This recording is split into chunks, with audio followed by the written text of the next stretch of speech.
Hey everybody, your host Jim Masters here. How's everybody doing? Great to have you with us.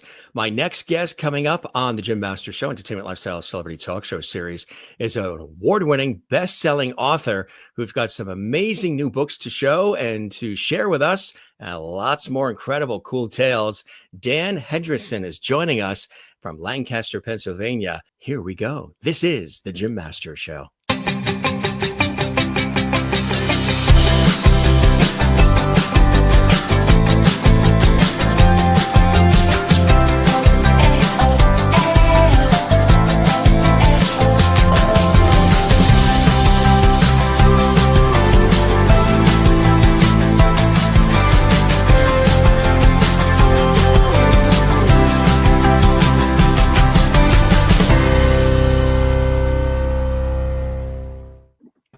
And here is our very special guest coming from Lancaster, Pennsylvania, USA. Dan Hendrickson is here, best-selling, award-winning author, here to share some new details of some new great reading material for you, everybody. Thanks for joining us. It's great to have you here. And Dan, thank you for joining us on the Jim Masters Show. Well, thank you, Jim. It's a pleasure to be here. I'm excited about this. We're excited to have you here as well, and welcome to the family here on JMS. I'm excited because you are I thought I was busy, but you are really a busy person, writing book after book after book. We're going to talk about some of the exciting new materials and the series that you're very proud of and excited about. But first, take us back. You are there in Pennsylvania, here on the East Coast, but you're a kid of Wyoming, right? Tell us about growing up in Wyoming, how that might have inspired you, but also what is it about writing that inspired you early on? Well, that's easy to answer. I grew up in Sheridan, Wyoming, back in the 60s and the 70s. And my father was an English professor, among other things. He was an inventor. He also owned a small business and different things. But he was the one that really inspired me to really want to get into the whole literary world. He was an avid reader, probably the most prolific reader I've ever met in my life. I mean, that guy could read like 3-4 books a week. And I'm not kidding. He could. My brother and I would bring home books from libraries or from bookstores and stuff, or from school. And just so he'd have something to talk to us about when we'd go to school or go to work, he would read that book and get it all done before we did, so that when we're done, he could talk to us about it. So my dad was probably the biggest influence for me to get into the whole literary world. And I got my degree in journalism from Casper College in Casper, Wyoming. And, he was very supportive of that. So really, my dad's the biggest deal, that I'm here writing books. And I wish he was alive to see it and know that degree that he helped me get, I actually started using it. Because I spent most of my life doing stuff like working in law enforcement and running auto body shops and detail shops and doing different kinds of jobs throughout my travels in the country and stuff as a lay minister. So that's a little bit about me. But Wyoming was really wonderful. I love it. I get back there every chance I can get. My next book is all about Wyoming. I'll tell you about that a little later. But that's where my roots are, and, cowboy country.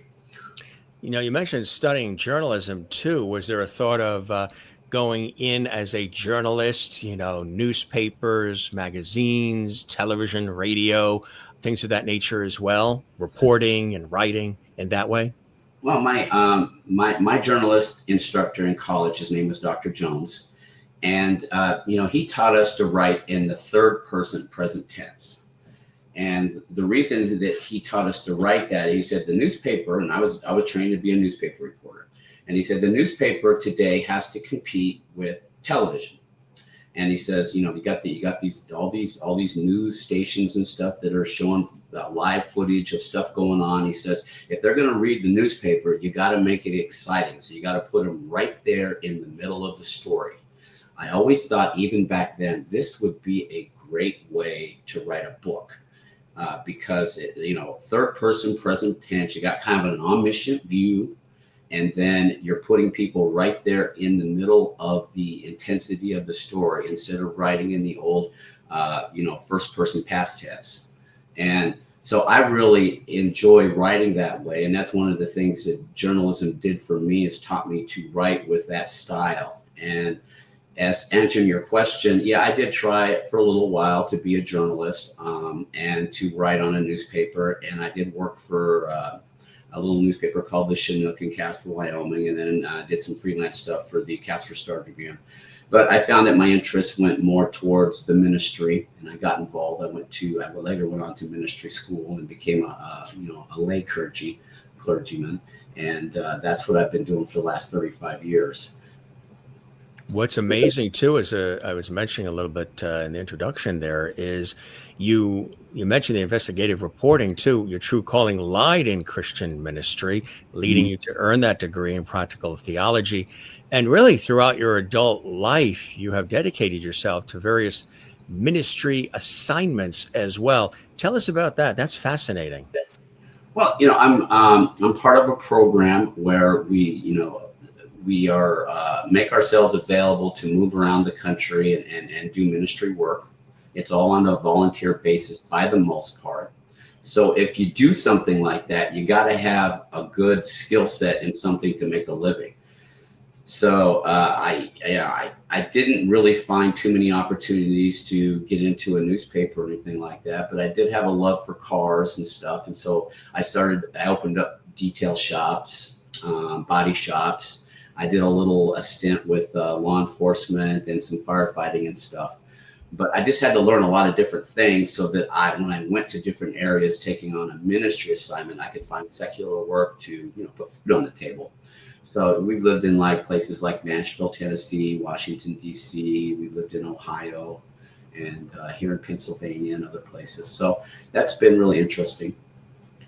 That's fascinating. So you've enjoyed that work, and it really speaks to your heart.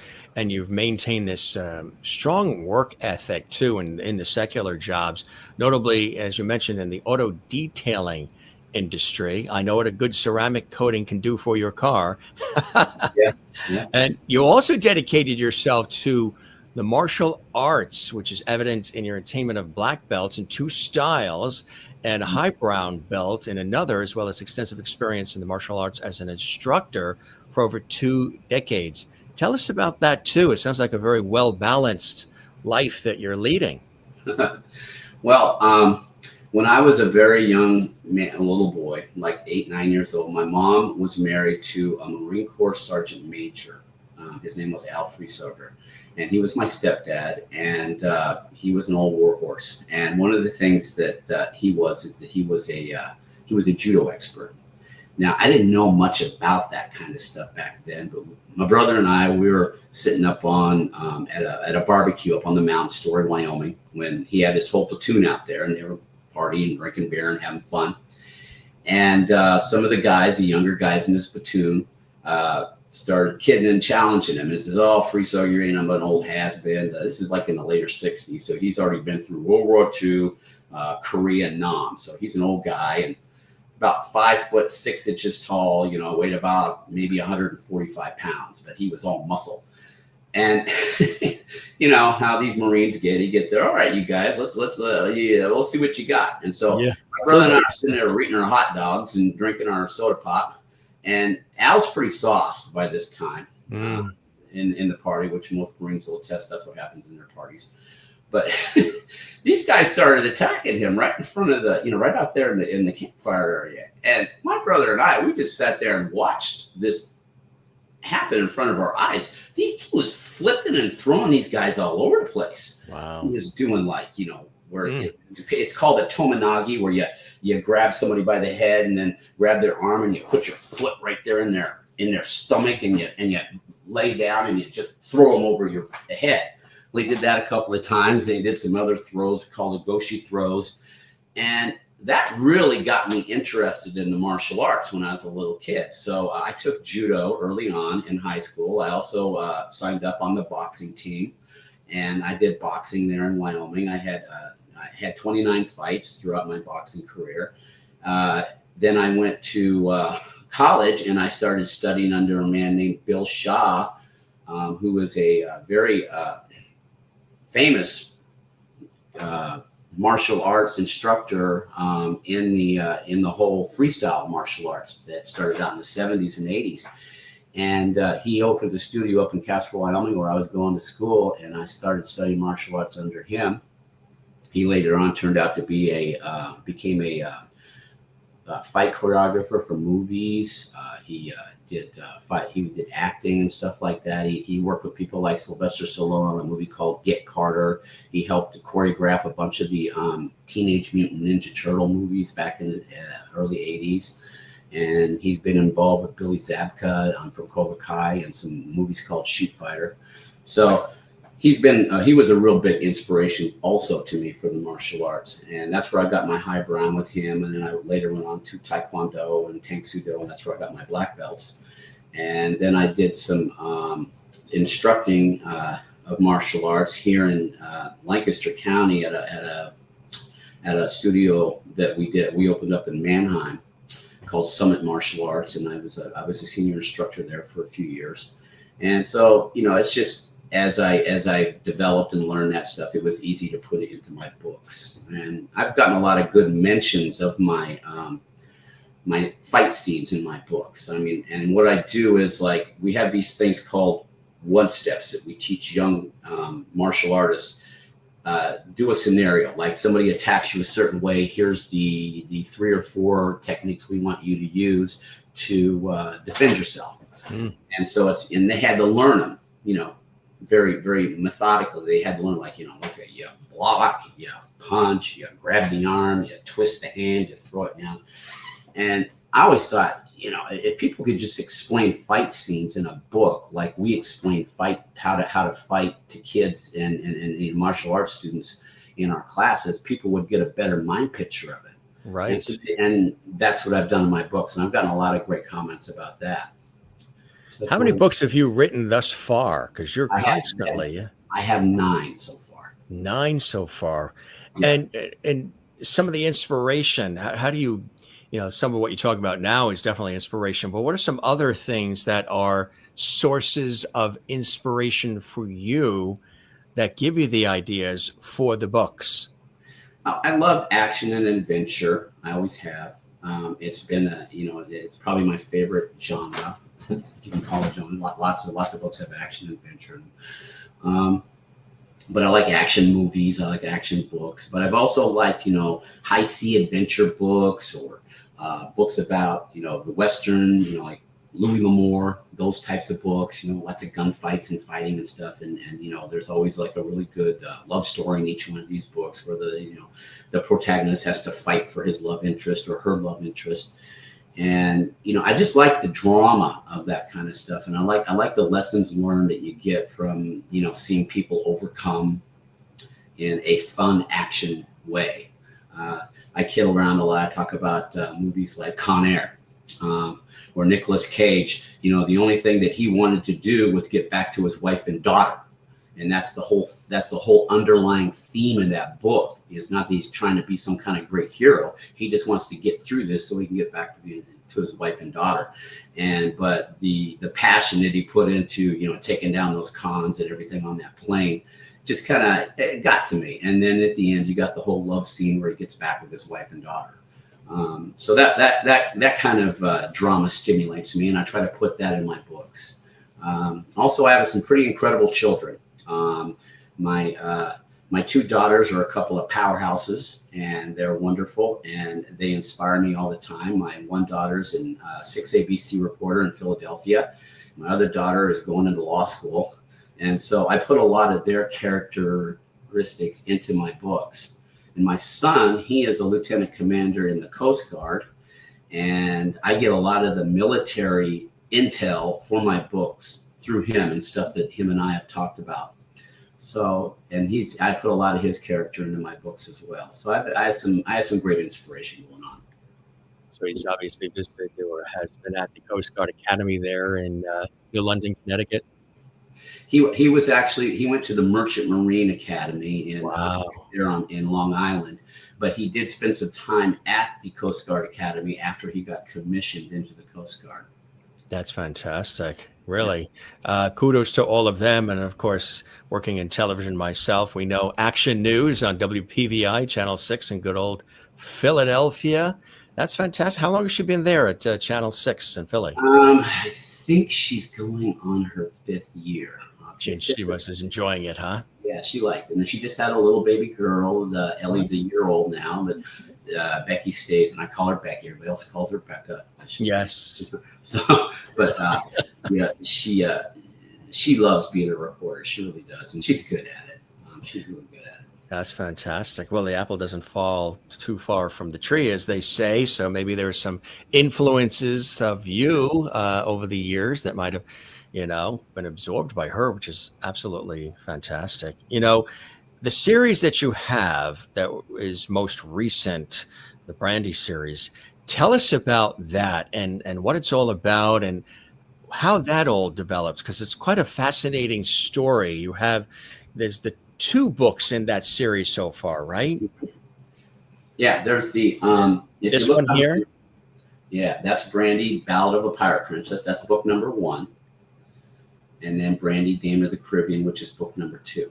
Yeah. Tell us first about what inspired book 1 and what that's about. Because again, you can read one or the other, but it's probably best to read this and then get the second one to add it to your collection and read that. Tell us about this one, Brandy, Ballad of a Pirate Princess, the book 1. Well, one of my favorite authors is C.S. Forster, and he wrote the Hornblower series, and that was about an English officer by the name of Horatio Hornblower, and he was a brilliant officer and a navigational genius. And my dad got me into reading the Hornblower series, and I also got my son into reading them. And I just love the whole picture of the English Navy back then, and the hierarchy of it, and all the different things that made it happen, and how it worked, and how they were just all over the world. The English Navy was, they covered the whole British Empire back then. And I loved that. And I also loved Robert Louis Stevenson's Treasure Island, which is about pirates. So I wanted to combine the 2. And I'd also, anybody that has read any of my work knows that I tend to favor female heroes in most of my books, and a lot of them anyway. And so I decided I wanted to do it with a twist. I wanted to put it with a female hero, and I wanted to tie in pirates, but I also wanted to tie in the whole, really the bigness of the English Navy, and just try to give them a big front of kudos to them, because they were just an awesome organization. And so I started studying about the Caribbean, and I started looking into different works about the Caribbean. And this book right here, it's called From Columbus to Castro, History of the Caribbean. Okay. And this really opened my eyes to some fantastic stuff that went on in the Caribbean that I didn't know about. And one of the things that I read about in that book was how there was a whole abolitionist movement that was going on down in the Caribbean after 1831, when King William, who was called the Sailor King, freed the slaves in the British Empire. And so a lot of the English Navy guys that were loyal to him started on their own, with their own fortunes and with their own ships, started an abolitionist movement where they would come to the shores of the United States, the southern United States, and they would pick up runaway slaves and bring them to the Caribbean, where they could settle them in things called maroons. These maroons were set up by different islands like Jamaica, Cuba, different places, where these people could go live in a community, usually with the natives of that island. They'd take them in, and they could live free. And that's something that was just going on, as big and as powerful as the Underground Railroad that took the slaves to freedom up north. And so it's not something that's known. It's not something that's really, popularized in the United States. We don't know much about that. I mean, I didn't. And everybody I've talked to, most people I've talked to have never heard of it. So I thought, man, this would be a great avenue to develop a Pirate Princess Saga in the Caribbean. So Brandy was developed as the book starts out. She's a 15-year-old daughter of the two most ferocious pirates in the Caribbean that this is all make-believe. This is in my book, literary license. And her father and her mother owned a pirate ship called the Red Witch, and they ran around and they marauded, and they attacked other ships, merchant ships, and they stole the bounty, and they took the people and they sold them into slavery. And if you look at the history of the Caribbean, a lot of the pirates back then were major slavers. They even went over to the Africa coast and picked up cargoes of slaves and bring them to the United States, along with some of the other more reputable companies that did it too, if you can call them that. But one day, her ship gets attacked by an English admiral, and her mother and father lose their life, and she has to run away with her uncle, who is also a member of that ship, and they hide out in Jamaica. Wow. And so for about 15 years, they run a tavern called Katrina, which was the name of her mother. And one day, a famous English captain and his first officer come into the tavern. And this guy in my book is someone who is just very, renowned throughout all the English Navy and over in England. And his name is Captain Joshua. And his first officer is named Edwards. And he's, they're John Edwards. And they come into the establishment, and they're part of an abolitionist movement. And they have a ship called the Morning Star. And they come in, and they're coming in there to eat and stuff, and Brandy serves them. Well, I'm not going to give away a lot of the story of the book, but through some different things that happen, a romance strikes up between Brandy and John Edwards. And then he gets kidnapped by some pirates that helped the English admiral kill her parents. Wow. So what she has to do towards the end of the book, to save her love, John Edwards, is she has to go and find her parents' ship and reclaim it and take it and sail it to a fortress where they're keeping John Edwards and rescue him.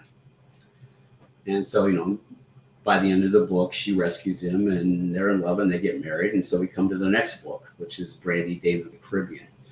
But the whole backdrop of the book, both books, is this abolitionist movement that happened in the Caribbean for real back in those times between 1830 and the 1860s, and how these very brave, independent mariners who used to be in the English Navy would use their own money to go in and rescue these people and bring them to the Caribbean.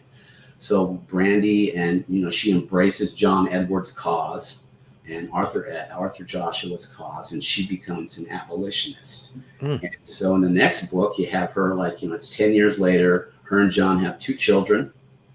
They're still sailing in the Caribbean, and they're still rescuing slaves, and that's what they do. And Arthur Joshua, as I show in the first book, comes from a very powerful family. They're not aristocracy. They're not, they're commoners, but they're a very powerful family, and they own the biggest shipyard in the world. And in the Brandy, Dame of the Caribbean, the aristocracy that are on the board try to take that company over when Arthur's older brother dies. And so the only one who can stop them is Arthur, but now he is, Queen Victoria has made him her vice admiral in the Caribbean. He commands the whole Caribbean fleet for the English Navy.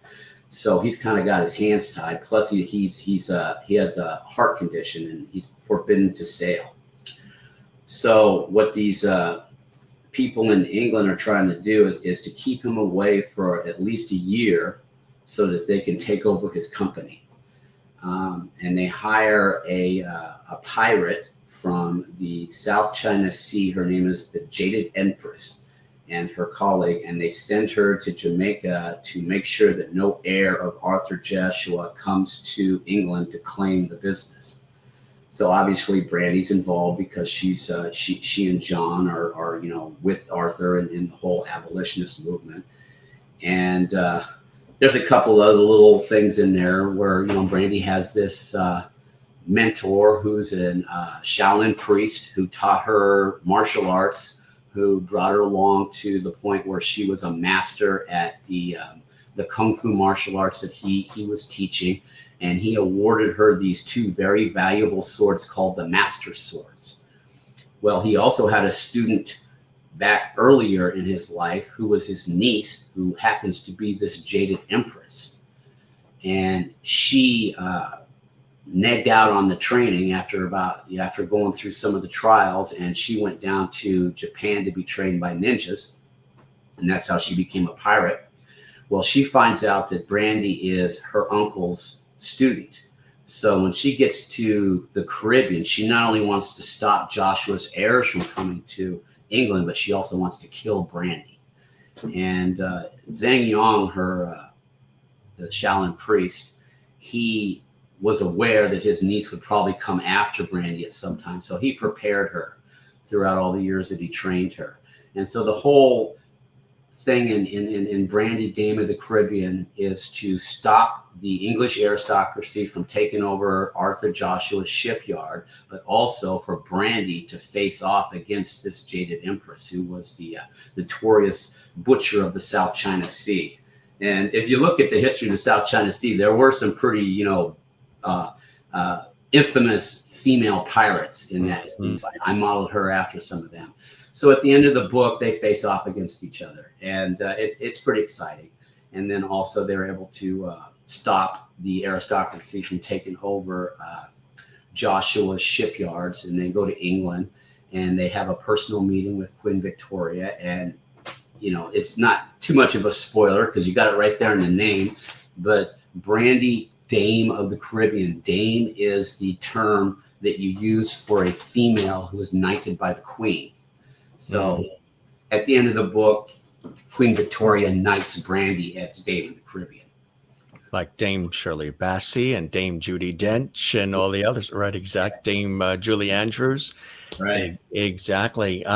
Some may say, okay, now, especially writing about and celebrating, which is a fantastic thing, these female heroes in history in this way, being a guy, tell us about the mindset of being able to do that. And it's vice versa too, when women write about male heroes, and it's been done before. But what is some of your process? What do you pull from, and how do you go about capturing the authentic essence of that as you do it so beautifully, Dan? Well, I'll tell you, us guys, we all grew up with, especially some from my generation anyway, we all grew up with you can't understand a woman. It's how do you figure out a woman? And I have a very easy answer to that. Have some daughters. Watch them grow up from little babies into young girls, into teenagers, into adults. If you pay attention, you'll figure them out a little bit. And I really honestly believe that one of the biggest reasons that I'm able to put together good female characters, and especially female protagonists and heroes, is because I paid attention to my daughters, and I got involved in their lives, and they are inspirational to me. Did you listen to your mother? Oh sure. And I listen to my wife too. And it's just really cool that as you see them grow up, and you see the different how girls develop a little bit differently than guys in the way they think and the way they act and stuff like that. You can get those subtle nuances that speak really honestly in writing to both sexes. Right. And I have lots and lots of fans, guys who love my female heroes, and I don't give them any kind of traditional weaknesses, damsel in distress or anything like that. But I do show their vulnerabilities and their strengths right next to each other. Do you have the women in your life sort of read the material first, Oh, yeah. pre-approve it, go over it? Yeah, help me out with other things. Like there's this one scene in my first book, The Good Fight. Daniel Edwards was the protagonist, and she's a young woman, and she's sitting in front of her vanity, getting ready for a young man to take her out on a date, and just the way that she's talking to herself and wondering what to wear and all that kind of stuff. My daughter's helped me develop that scene, and it was where he shows up early. She has a studio apartment, so she doesn't want him in there because she's getting ready. So she makes him wait outside, Mm-hmm. and while she's outside, she's trying to figure out what she needs to wear. And I thought it was kind of silly. But my daughter said, "Yeah, this is what a girl would do." She'd sit there and she'd kind of stress over it until she figured out what she wanted to wear, and then she'd get out there, and so that scene I resonated with a lot of people because they saw it. Wow, this is really real. This is realistic. How long did it take you to write the first book? And then what was the span of time between the first and then the second one in the series? Well, are you talking about Brandy? Or are you talking about my very first book? The Brandy. Oh, Brandy. Okay. Brandy, I started writing, I think, right before the pandemic, if I remember correctly. Mm-hmm. Yeah. And so most of my books take me between 8 months to 12 months to write, between starting the research stage and then writing them. Now, that's just me. Then they got to go to editors and stuff like that. Right. But, yeah, I would say it usually takes me 8 months to a year to get a book together. At this When point. do you know, it's when you write a book, it's like your baby. The characters are like your children. You get very attached to everything. When do you know when you're done? When that book is complete, rewrites everything else, and you're satisfied with the book to the point where you can release it now to the public? When do you know when that is? Or in this case, with these books, when was that point where you said, that's telling the story, I'm good with it, last sentence, last period on that sentence, good to go, let the public enjoy it now? Now, that's a great question. I'll tell you, for me, I have to know my book's ending before I start it. A lot of people don't write like that, but I do. And that's how I start my outline, which I'm not a really big outline type guy. I don't detail a complete outline throughout a book, but I do have to know my ending. And so everything has to build toward that ending for me. So when I get started, I'm already knowing, okay, I know how she's going to win, or I know how they're going to accomplish this task, or I know how this book is going to culminate. So as I put the book together, I've always got that goal or that focus in mind to get to that ending point. And so when after I get through a book, there's a point where, like, in the first draft, when, that's the funnest part for me, because when I write my first draft, it's like me telling myself the story. So when I get to the point where I know the first draft is right where it needs to be, it's usually that I just know all my chapters and all my drama and everything that I put into the story nicely leads up to that end point. And that's when I know it's ready. And then after that, the real work starts, because then you're talking editing. Even when I do the editing myself, you're going back and over, you're fixing typos, you're fixing grammar, you're fixing so many things, you're working on so many things. And there's been a couple of instances where, I've had an editor suggest, hey, maybe you should develop this part a little bit more. Maybe you should write something in here. I had one book where, after my editor said, hey, this point here really isn't developed enough to make an impact. And when he sent it back to me, I wrote a whole extra chapter to make that end point, that point have better impact. So I've done that a couple of times. So that, I guess you have to answer your question is that it just all has to build towards that point for me that I know that makes the impact of the last part of the book really happen. It all builds towards that. It's like stepping stones. And we can see on the website which is a really great website because you got the podcast, the blogs, all these different things. There's the website address right there for you. When you go to the website, folks, there's all of the books in his incredible repertoire of fabulous reading material. And there, of course, is the one we were just talking about, Brandy, Dame of the Caribbean. And here's another one. Tell us about this one. Magi Apprentice. Now, that's my first Christian historical fiction. And congratulations on all the awards we see next to the book. You've won multiple awards for your writing. Thank you. Yeah. Magi Apprentice is very near and dear to my heart because it's something that I've been studying in, my biblical studies, my studying the Bible since I became a minister, and it's about the phenomenon of that the Bible, the Word of God, is not only written in physical in your Bible and on scrolls, but in the ancient Eastern meaning of the stars. The Word of God, as far as the whole path of redemption, is written in the stars, in the 12 signs of the zodiac, and that's something that a lot of people don't know, because most people, when they think about the stars, they think about astrology, and when they start thinking about meanings in the stars.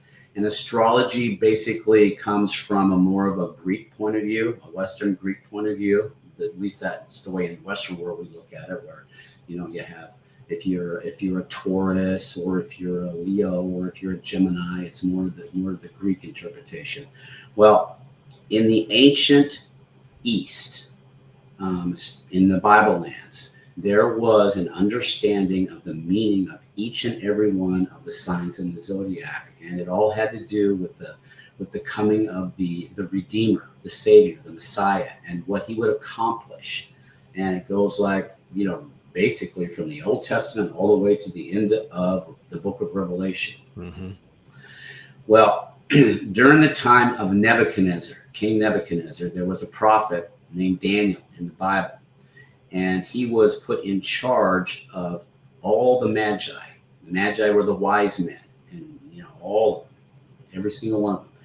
And he was the master of the Magi. And a lot of us believe that he taught a sect of these Magi, at least, how to understand the biblical interpretation of the zodiac. And some of these guys stayed faithful from Daniel until the very first century AD. And they were the Magi that were able to recognize the proper configurations in the stars at the time that heralded the birth of Christ.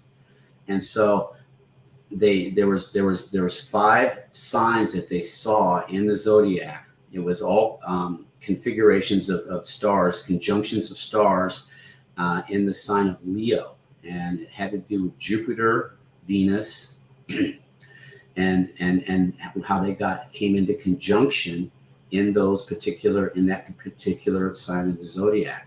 And when they saw that, they knew that the prophecy was coming true. And so these guys, they put together a caravan that had to come from like Babylon, the east, and during the time of the Parthian Empire, and go into Jerusalem and get help from King Herod to go see this new Savior, this Messiah.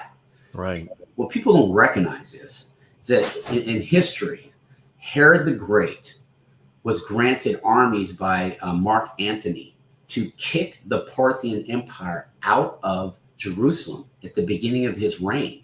And that is why he was awarded the whole kingdom of Israel. He was not an Israelite. He was a Nabatean prince, and he wasn't part of the heritage of Israel. He was from a different stock. He was actually from Esau's line.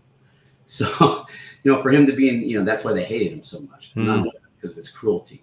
But why would Herod the Great, who answered to Augustus Caesar at the time, allow these dignitaries from the Parthian Empire Euphrates the Fourth.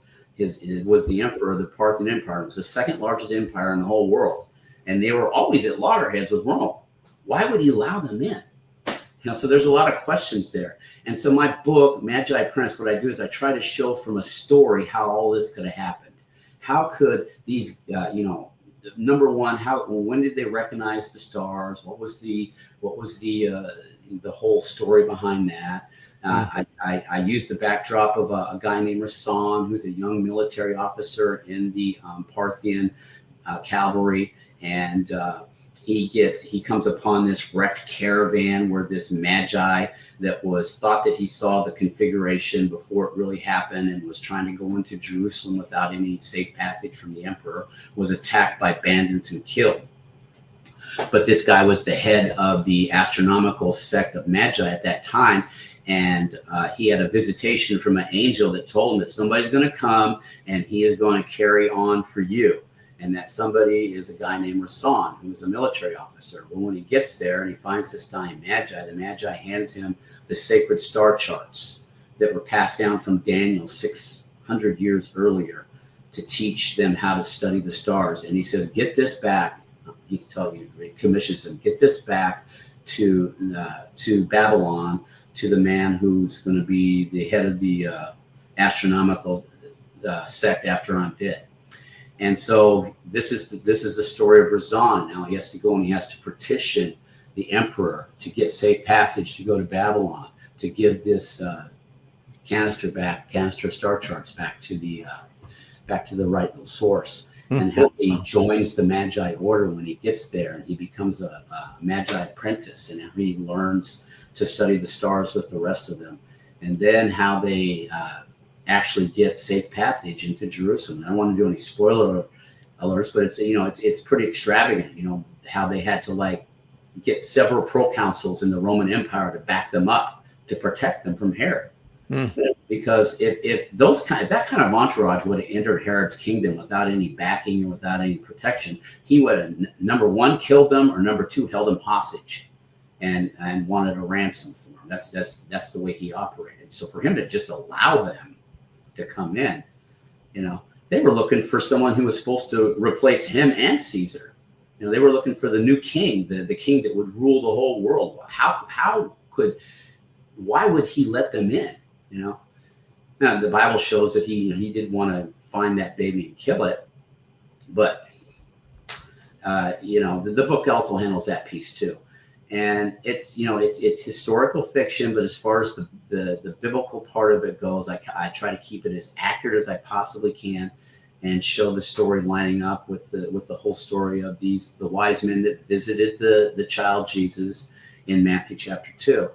And it's one of the books I'm very excited about, because I think it just gives people a good dramatic picture of what happened back then, in the same way that maybe the Ten Commandments did with Clint Eastwood and all that back in our day.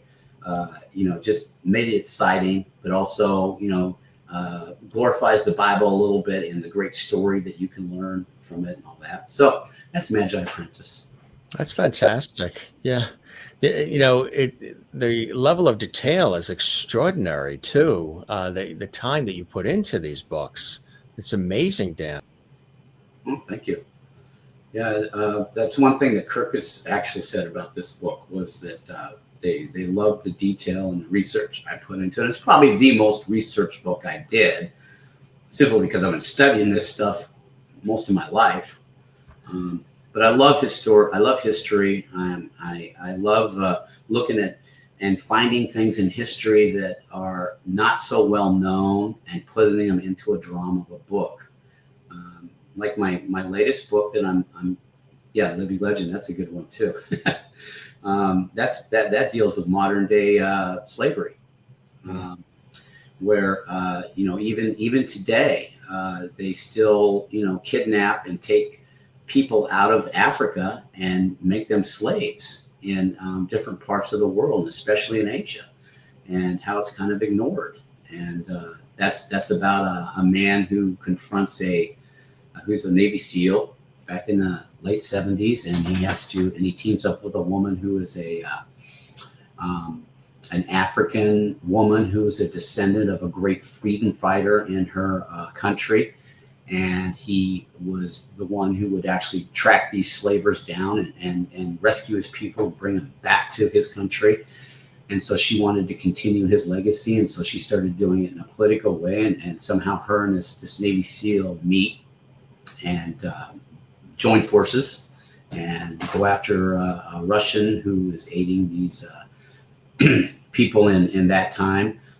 In the whole human trafficking is what we call it today, which is nothing but really just slavery, and rescue them. So that's a point in history that's kind of not as in recent history, that's not understood like I think it should be. I mean, slavery still exists today. I mean, we call it human trafficking, okay, and it's horrible. But if you really look at the way it's done, it's still just slavery, which makes it even worse. That it's it's even worse than human trafficking. To think that we would could allow that to happen in this day and time after the whole world went through a reformation of abolition and getting rid of slavery, that it's still happening, but it is, and it's still happening in Africa. And it is absolutely. Like I said, I can encourage folks to go to the website, because when you do, you will see the myriad of different reading material, fantastic award-winning books from our very special guest here, Dan E. Hendrickson, the Commander, another terrific one. And look at all of these folks. You got to dive into his library of books here and get these. They're available, of course. You go to his website to learn more, but you can also go to Amazon. And a lot of these are best-selling books too, folks. The Good Fight and The Cartel Crusher. This is a great one too, The Last Enemy. So make sure you go to the website and grab these. This one here, The Commander, Amazon #1 bestseller in fiction anthologies and readers' favorite bronze medal winner, military fiction, another fantastic one. Lots of good stuff here. And you're writing as we speak, right? You have more coming, more for us to enjoy, huh? Yeah, like I was telling you how I like to find little nuances of history that are not so well known, but could really work into a drama. My next book that's coming out is it's going to be called something along the lines of Railroad Man, Legacy Son, and he is John and Brandy's son, Arthur Edwards, and he in the book he's a Civil War hero. So he went into the Navy in the Civil War with the United States to fight against the South to free the slaves. That was his motivation. And he went through something very traumatic during that time where he saw some slave children die and he couldn't do anything about it. And it really affected him. But later on, and then he goes into the railroad and he becomes a high executive in the railroad. And he gets assigned to northern United States to expand the railroad up through Wyoming into Montana. Now, this is where I grew up. And the railroad that goes from like Cheyenne to Billings, Montana, goes right through the Crow Reservation, Crow Indian Reservation. And that's just like north of Sheridan. And in order to do that, they had to get permission from the Crow, nation to be able to do that. And so there was some drama that happened to get that to happen. And not many people know this, but the Crows were the tribe that supported the military in putting down Crazy Horse and Sitting Bull after the massacre of Custer. And so one of the things that I found when researching this book was the whole enmity between cattlemen all over the United States and the Indian reservations. And the reason there was enmity was because the United States started setting up a policy where they started giving these Indian reservations herds of cattle to help feed them. because they couldn't hunt as much as they used to. Right. So they had to do something for them. So they were giving them cattle to help feed these tribes. Well, and they were buying the cattle from the cattlemen associations, the cattlemen at wholesale rates, and giving them to the tribes. Well, the tribes, they weren't stupid. They got the cattle, but they also saw that in this country, our country, the biggest industries were the railroad and the cattle. It was a big beef industry back then.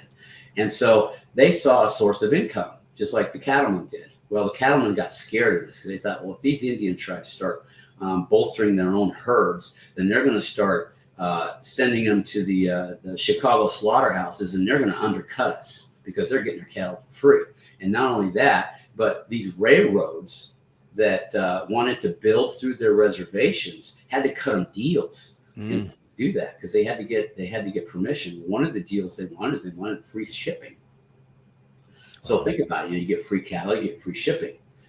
These cattlemen that are raising their cattle on their ranches, they have to pay for everything. So they're thinking, oh, these Indians they're going to cut us out. So there was a lot of tension that went on there. Friction, so friction. And I built the whole backdrop of Railroad Man on that. So Arthur is caught in the middle where he has to negotiate and take care of this whole situation of building a railroad line through the Crow Nation up to Billings, Montana. And there's this stuff where, his girlfriend gets kidnapped and he has to go rescue her. And there's this great horse called Swiftwind, who's this mighty horse in the Crow Nation. And I don't want to give too many spoilers, but it really came together nicely. It's actually at the publishing house right now. It is, huh? So we're working. I'm hoping that'll come out like next spring. That's exciting, huh? That's fantastic. Well, look for that. Why do you love doing this so much? Obviously, 9 books. There's this other one on the way. What is it about it that fulfills you? You're fulfilling us with the material. How does it fill you, Dan? I just love stories. I mean, I always have. I mean, I'm one of those kids that's spent way too much time watching TV. Even in the 70s when we had to turn our channels like that. That's right. You had to get up, right? Exactly. Sometimes people had to adjust the antenna on the roof. And, later on, because of my dad's prodding, I started reading more and I started really getting into books too. But, there's just a whole, you learn so much from stories. Right.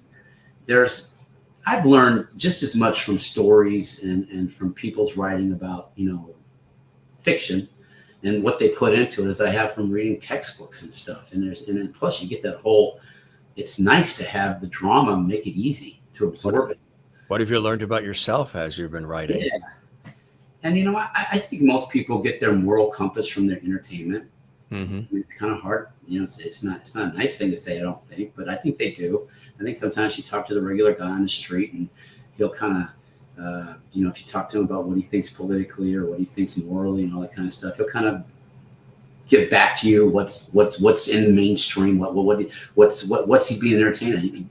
Just like something right out of Third Rock from the Sun or from Friends or from different TV shows that are on. They're even popular today. They kind of mimic that. And I thought, as a minister, I like to put, and I really try not to be preachy about it, but I like to put biblical principles in my writing, biblical morals and stuff in my writing that are just kind of laced in there without being obnoxious. And so I enjoy doing that too, just showing morals and principles of living in life and, love your neighbor as yourself, that kind of stuff, just taking a principle like that, see how I can write it into a story and make it appealing. What have you learned about yourself in all of this writing process that's been happening? Well, I just can't believe how I just keep getting more and more ideas. Sometimes it's just, my head is just so full of things. And, everybody, my wife said, when I first started, she says, can you keep coming up with stories? Because these guys got to come up with stories like every year. And I said, oh my God, yes. But as the more I write, the more I start thinking about writing. And one of the things I say is writing is the reason I write. I just love doing it. It has nothing to do with the monetary gain whatsoever. I mean, if you ask any writer that really writes a lot of books, most of us are still at the hobby stage, even though we write a lot. Some people make it big, and that's great. But I will do it whether I make it big in that financial category or not, because I love it so much. It's just so much fun to do, and I love. One of my biggest fantasies is walking into a room and hearing people talk about a story that I wrote, and I don't know them, and they don't know me. You're right. Yeah. That's just that to me. That's a bigger payback than anything. Just to have people enjoy my stories, and that's why I love reading the reviews and stuff. Yeah, the reviews have been fantastic, and the awards and accolades. People wanting more from Dan Hendrickson, and he's writing and writing and writing for you folks, and all the books riveting and highly acclaimed and award-winning. There is the website. Go check it out. Books also available at Amazon and where books are sold as well. And this is really exciting stuff, my friend. Here's the two in the Brandy series that we've been talking about of late. Make sure you pick up both. See, follow sort of that thread, which is amazing. This was terrific. Congratulations on everything. And seems like you're in a sweet spot in your own life right now with everything gelling nicely. And I really enjoyed the time with you, Dan. I hope we get a chance to explore some more and keep us posted on all the fabulous material that's coming our way. And I always tell the guests we like to keep the porch light on for them. So the porch light is on for you. You are welcome to stop by the Jim Masters Show once again, and certainly spread the word about our show as well. And hope you enjoyed the time with me as much as I have with you today, Dan. I certainly have, Jim. Thank you very much. This has been a wonderful experience. Pleasure is all mine. Great getting a chance to dive in deep and learn not only about the characters and the books themselves, but also the person behind the characters and the person that is coming up with all these fascinating stories. Because, your material isn't just entertaining, but there are life lessons within the material, which I think is fantastic as well. How we treat one another and the way we look at life and all the different aspects, historical moments in there as well, which I think is amazing. Before we do go, the covers of the books, how did you find the images, especially like this one here? Yeah. If you see at the back, you see the handles to the master swords. And those are ivory.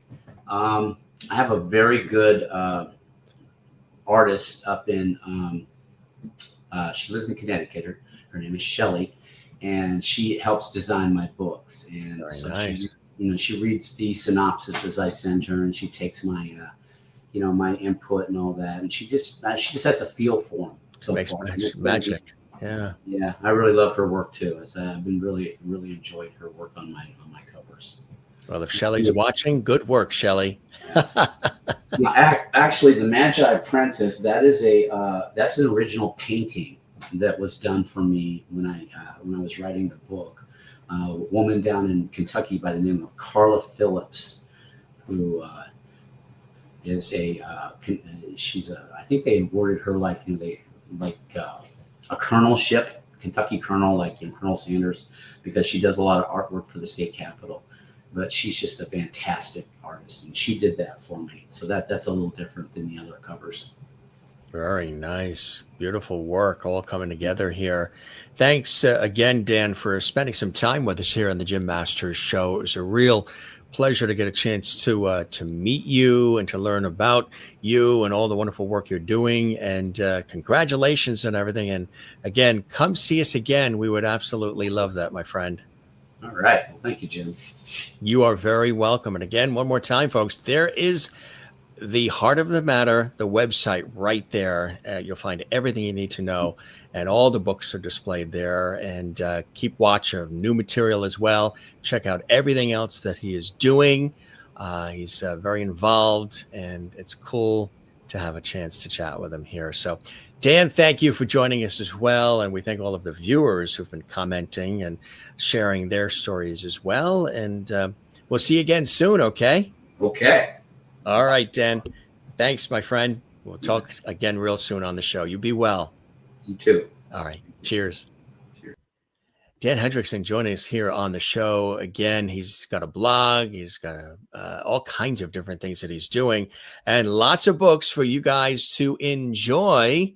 We appreciate him joining us here on the Jim Masters Show, Entertainment Lifestyle Celebrity Talk Show series. Really terrific to have him here and a really great conversation. If you enjoyed it, folks, be sure and give this episode a thumbs up like on our YouTube channel. There's a like icon, a thumbs up. Give us a thumbs up. Share this on your social media. Of course, subscribe to Jim Masters TV, which is the YouTube channel where these episodes are housed for you. And drop a comment below if you enjoyed this, any questions that you have, anything that you would like to know more about, or just want to say hello. Or maybe you are a big Dan Hendrickson fan. You've read his material. Be sure and comment below. Let us know. Interact with us. We love hearing from our viewers as well. Thanks to everybody for your love and support and comments during the show. Be sure and drop one right there below. Don't forget when you subscribe to, well, first, everybody who has subscribed to our YouTube channel, Jim Masters TV, thank you so very much. It lets us know you enjoy these shows because our shows, every episode is something unique, something different, a different kind of guest, celebrity guest from all different backgrounds of life. We really cover it all like a traditional celebrity talk show series. We don't just do one particular category. There's something for everybody here on the Jim Masters Show, which the variety is the spice of life, right? So I love that. But certainly let us know what you're enjoying and drop a comment below. When you subscribe to the YouTube channel, if you have already, thank you so much. Lets us know again you're loving what we're doing here. If you haven't, just click the subscribe button. It doesn't cost anything. It's free. But be sure you click the notification bell. Sometimes folks will write in and say, oh, I didn't know that show was on, or I missed that episode when it aired, or what have you. Click the little notification. There's a little bell icon by the word subscribe on the channel on the page there. And click that so you can get notifications from us, alerts, when we have all these great guests and all these episodes, you know, because sometimes we do them at different times of the day based on the guest's schedule and also my schedule working in television, radio professionally. We work everything around all that. So subscribe to the channel, Jim Masters TV, and click the notification bell so you never miss any of the episodes. And again, if you do, no worries, because we archive everything. Everything is all archived. Hundreds and hundreds of these great episodes are saved and archived for you on the YouTube channel, Jim Masters TV. So again, we thank our very special guest, Dan Hendrickson, joining us from Lancaster, Pennsylvania, USA. Well, if you've never been to Lancaster, Lancaster is fantastic. The Stroudsburg Railroad and just Amish country there. It's a beautiful, we went on a lot of class trips when we were kids from New York to that area. Then we went into Gettysburg and we went, saw the Liberty Bell in Philadelphia. And it's a great spot there. So go enjoy and pick up some of his books, if not all of them, and add that to your reading collection. You're going to enjoy it. As he said, he really gets into some finite detail with these books. So when you read them, you're going to be immersed. You're going to be drawn in and you're going to want more. Don't fret. We have more episodes of the Jim Masters Show. He has more books coming your way to entertain, inspire, put a smile on your face, and have a good time together. Thanks, everybody, for being with us. We love you all. I am your host, Jim Masters. You knew that already, but in case you're just tuning in late. And we appreciate you being here, your love and support of our ongoing series with all these great guests and episodes here for you. We thank you for that. It means the world again to have you here with us. And again, come see us again. We love interacting with you. We love celebrating all these great guests. And we'll see you on the next one, okay? As I always say, don't forget to love one another, take care of one another. Do not forget to do the very same for yourself and be good to yourself as well. It's important to do that. All right. We'll see you on the next episode of the Jim Masters Show. Be well, everybody. Thanks for watching. And it's good to have you with us. Be well and cheers.